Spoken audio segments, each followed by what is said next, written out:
नमस्कार। आज हम एक ऐसी कहानी की बात करने वाले हैं जो सच और धर्म की सबसे बड़ी कसौटी है। एक ऐसी कहानी जो पूछती है कि अपने वचन के लिए, अपनी सच्चाई के लिए कोई इंसान आखिर क्या-क्या कुर्बान कर सकता है। जी हाँ, ये कहानी है राजा हरिश्चंद्र की। चलिए, सबसे पहले एक सवाल पर सोचते हैं। एक ऐसा सवाल जो इस पूरी कहानी की आत्मा है। सत्य पर टिके रहने के लिए कौन सी कीमत चुकाई जा सकती है? क्या कोई सीमा है या सब कुछ दांव पर लगाया जा सकता है? तो मिलते हैं हमारी कहानी के नायक से, राजा हरिश्चंद्र। वो सिर्फ एक राजा नहीं थे, बल्कि धर्म और सत्य के जीते जागते प्रतीक थे। एक ऐसा शासक जिनकी पहचान ही उनके गुण थे। राजा हरिश्चंद्र कोई आम शासक नहीं थे।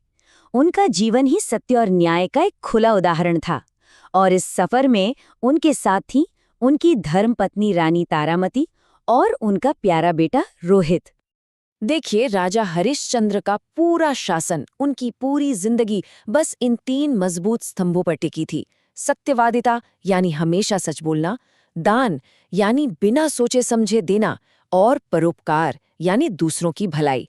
ये सिर्फ शब्द नहीं थे, उनके जीवन का तरीका थे। और फिर कहानी में एक ऐसा मोड़ आता है जो सब कुछ पलट कर रख देता है। एंट्री होती है महर्षि विश्वामित्र की, जो राजा के इस अटूट सच्चाई की परीक्षा लेने का फैसला करते हैं। तो हुआ ये कि विश्वामित्र देवराज इंद्र से प्रेरणा लेकर राजा के दरबार में पहुंचे और उन्होंने एक ऐसी चीज मांग ली जो किसी भी राजा के पैरों तले जमीन खिसका दे।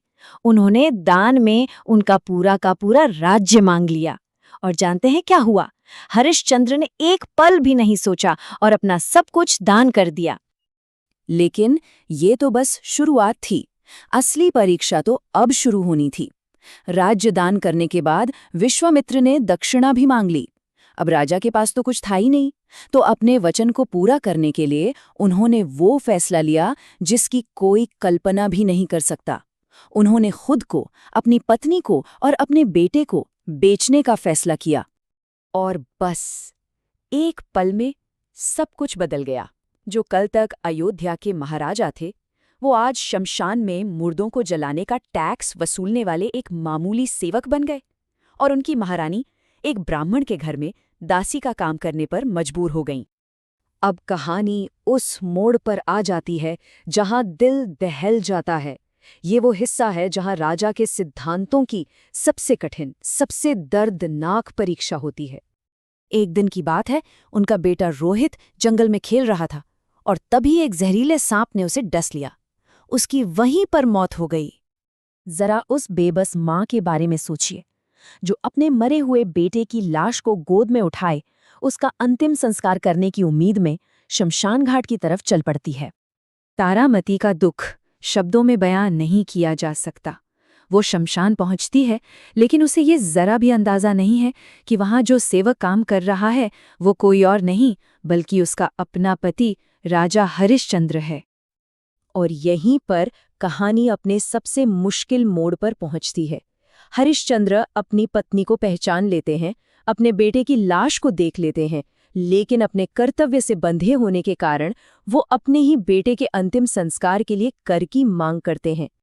इस भयानक संकट में भी राजा ने सच और धैर्य का साथ नहीं छोड़ा। तारामती के पास देने के लिए एक पैसा नहीं था। उस बेबसी में उसने कर चुकाने के लिए अपनी साड़ी का आधा हिस्सा फाड़ने का फैसला किया। ये त्याग और कर्तव्य की हद थी।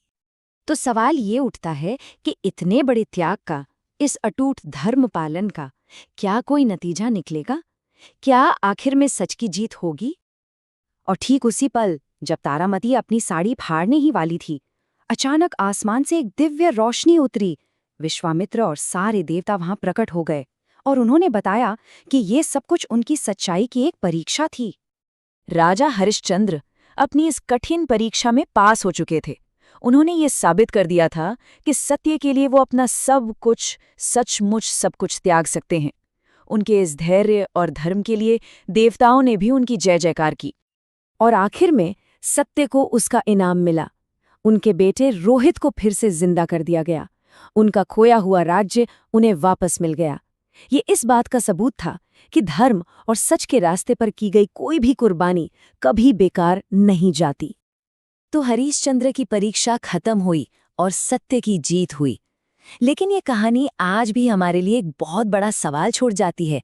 आज की दुनिया में जहां हर चीज का मोल लगाया जाता है, क्या सत्य और धर्म जैसे आदर्शों के लिए सच में कोई जगह है? ये एक ऐसा सवाल है जिस पर हम सबको सोचने की जरूरत है।